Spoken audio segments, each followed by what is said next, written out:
Just what does it mean to come back here and be able to play or to sass an opponent tonight? Yeah, AZ was good to me, but I'm way happier where I'm at now.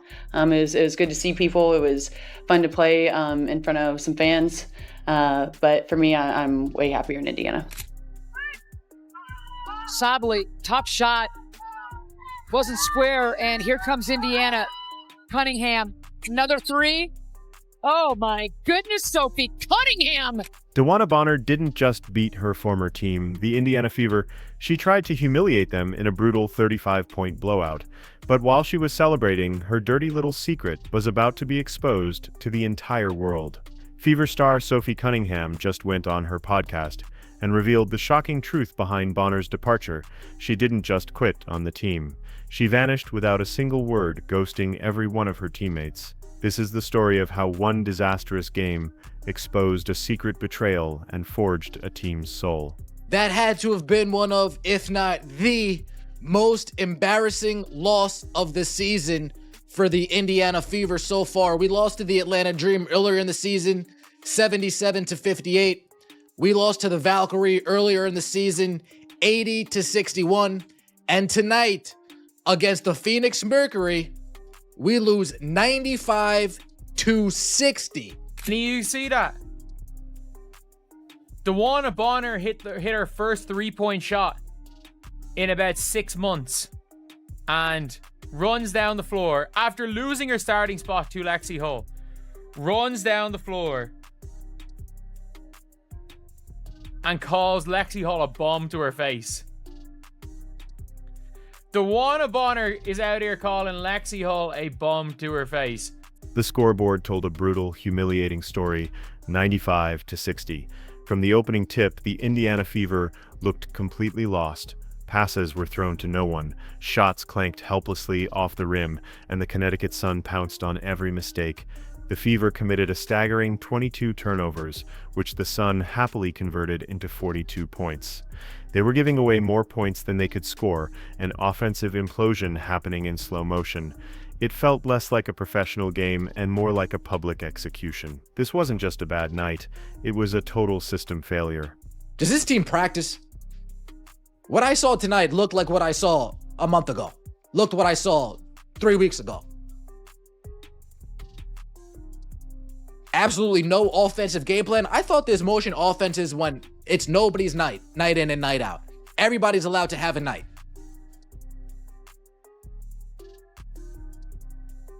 If Kelsey Mitchell doesn't play well, it needs miraculous efforts from the rest of the team to pick this up. Sophie Cunningham played great tonight. Kelsey Mitchell had a bad game. Bad game. Where's everybody else? Steph, obviously, Sid had that injury and Ari left, I think, in the fourth quarter. Yes. What's the status of? Well, it's Sid's left knee, Ari's right foot, and we'll get some more evaluation when we get home tomorrow and see where we are. To make an already disastrous night even worse, the team's injury curse struck again. Sydney Colson went down with a non-contact knee injury, a sight that makes every fan's stomach drop. Soon after, Ari McDonald was seen limping with a foot issue. In a matter of minutes, an already thin roster became skeletal. Watching two key players get hurt during a blowout felt like a cruel joke, piling misery on top of embarrassment. The entire arena felt heavy with defeat as the Fever's hopes for a competitive night vanished completely. Sophie Cunningham making her return to Phoenix, and it seems as if nobody on our team other than Sophie Cunningham felt any type of emotional connection to this game. DeWanna Bonner just got done doing your team absolutely dirty. You guys escape with a victory when they come to Indiana, and you wipe your hands of it like it's all over and finished with. No, it goes both ways. You don't think we want to beat her on her home court? You don't think we want to get a W for Sophie Cunningham, making her return to the team that she spent her whole entire career with up until this point? But through the chaos and despair, one player refused to surrender. Sophie Cunningham, returning to face a team packed with familiar faces, played with a fire that none of her teammates could match. While everyone else seemed to have mailed it in, Sophie fought for every single point. She dropped an efficient 18 points, battling on both ends of the floor as if the game was on the line. She was the lone warrior in a sea of surrender, the only player who understood that this game meant something more. Her effort was a stark contrast to the rest of the team, and it was clear this was personal for her. But she was fighting a one-woman war, and it wasn't enough. This game meant just as much to Sophie Cunningham as it did to the Indiana Fever when DeWanna Bonner made her return. The only difference is nobody on the Indiana Fever had Sophie Cunningham's back this time around. Sophie Cunningham was the only player trying hard, the only player giving effort, play in and play out, the only player getting into it with Alyssa Thomas, getting into it with DeWanna Bonner, getting into it with Kalia Copper, while everybody else just mailed it in. This game was embarrassing, folks. Look at Bonner. And Cunningham's kind of got that innocent who me grin going, and nobody's buying it.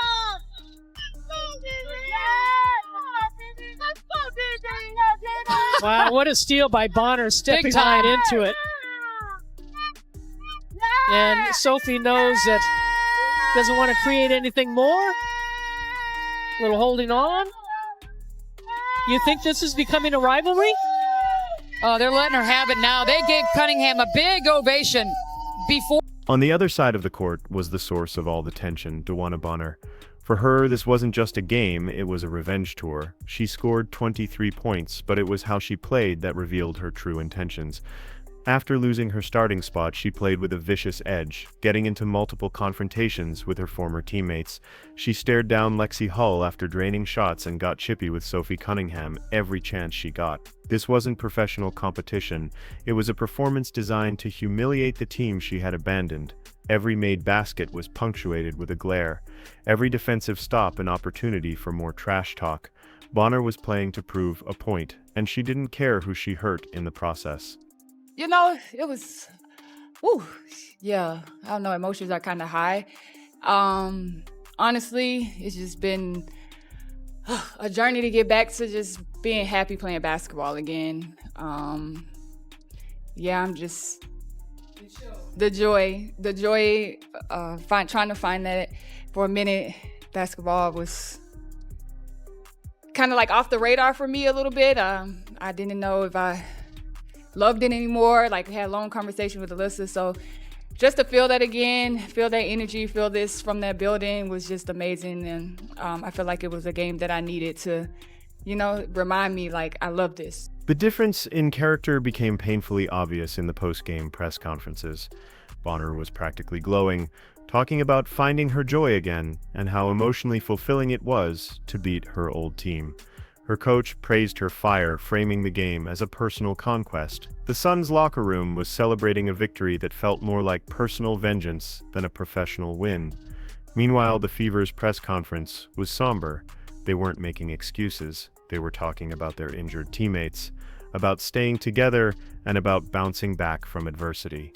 It was a tale of two mindsets, one focused on individual glory, the other on collective survival. But what if the real reason for all this bad blood had nothing to do with the game at all? For sure. I mean, it sucks, right? You don't ever want to see anyone be injured on any team. I feel like there's been a lot of injuries this year in the W, harsh ones, I think. And, it's just another one. And Sid is still the heartbeat of our team. She's going to be okay. Our team's going to be okay. And again, it's just another hurdle that we're going to have to get over. The real story was about to be exposed, not from a reporter, but from one of the players at the center of the storm. On her podcast, Sophie Cunningham finally pulled back the curtain on DeWanna Bonner's departure from Indiana, and the truth was far worse than anyone imagined. She revealed that when Bonner decided to leave the team mid-season, she didn't say a word.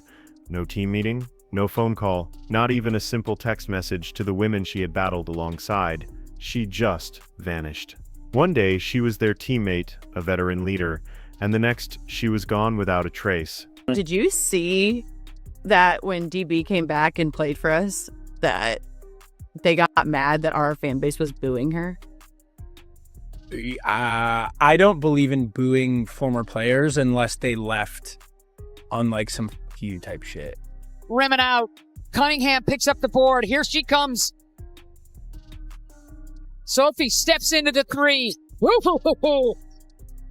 Is loving being in Indianapolis. She loves this team. She's feeling it on these.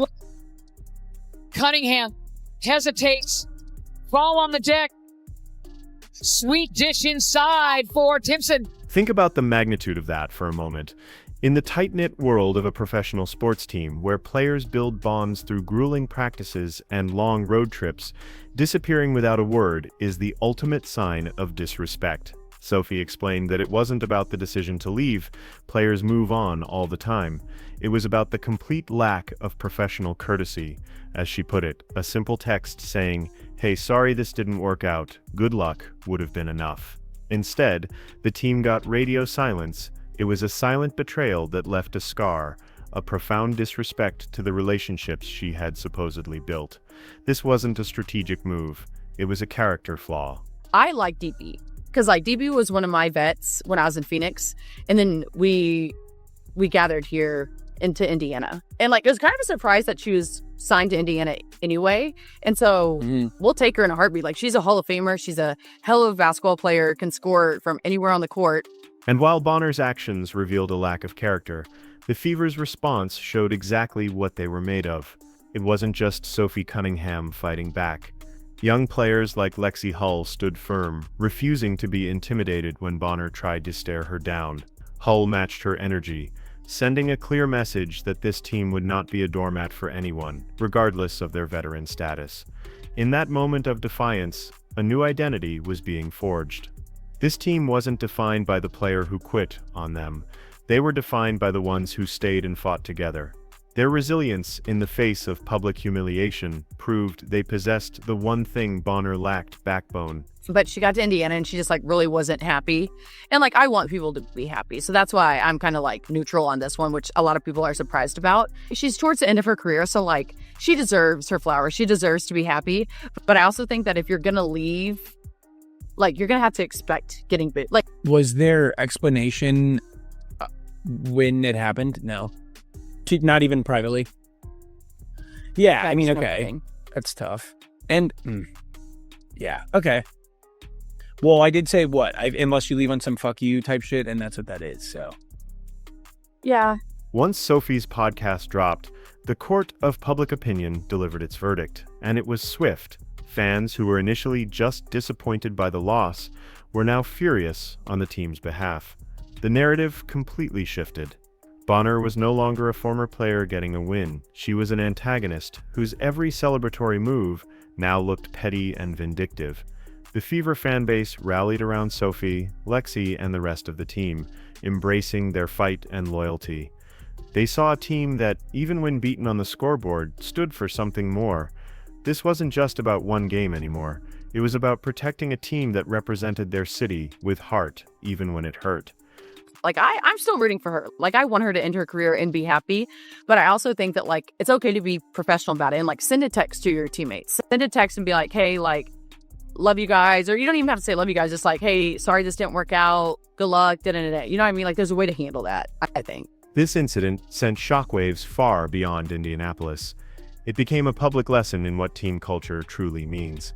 The Fever, in their darkest moment of the season, sent an unspoken message to the entire WNBA. You can knock us down, but you can't break our spirit. This raw, public drama solidified a real bitter rivalry with the Sun, ensuring every future matchup will be circled on the calendar. More importantly, it established the Fever's reputation as a team that sticks together. In a league where player movement is common, proving you have a loyal, unbreakable core is a massive advantage. They showed every other team that Indiana is building something different, a culture of resilience, not just talent. I doubt DeWanna Bonner had any idea that how dirty she did her teammates on her way out of Indiana would ever come out to light. But Sophie Cunningham said, hold my beer. I got a podcast. I got this platform. I'm going to speak my mind. I'm not going to toe the company line. I'm not going to protect narratives. I'm not going to follow agendas. I'm going to tell you how it all went down. And DeWanna Bonner disappeared like a ghost. This entire ordeal was the perfect unintentional preparation for Caitlin Clark's return. A superstar of her magnitude carries immense pressure and faces intense scrutiny from every angle. She needs more than just talented teammates. She needs a group of warriors who will have her back no matter what. By weathering this storm, the Fever proved they are exactly that. They demonstrated their loyalty not just to each other, but to the idea of the team itself. Now, Clark isn't returning to a fragile group that might crack under pressure. She's returning to a battle-hardened squad, a unit that has already faced public humiliation and emerged stronger, more unified, and ready to protect their leader at all costs.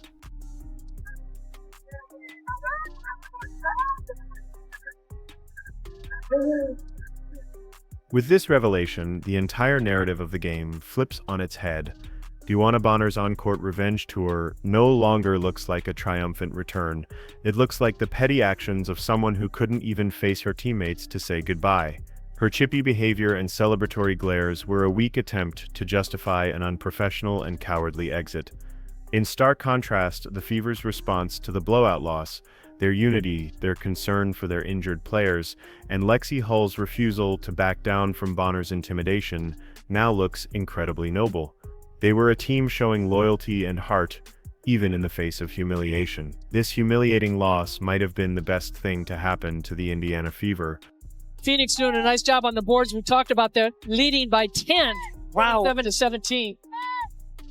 You look at all the stats that you love as Cunningham buries, Staying hot. buries another triple. It's a tough call, and here's going to see the shot by the three-pointer against Copper.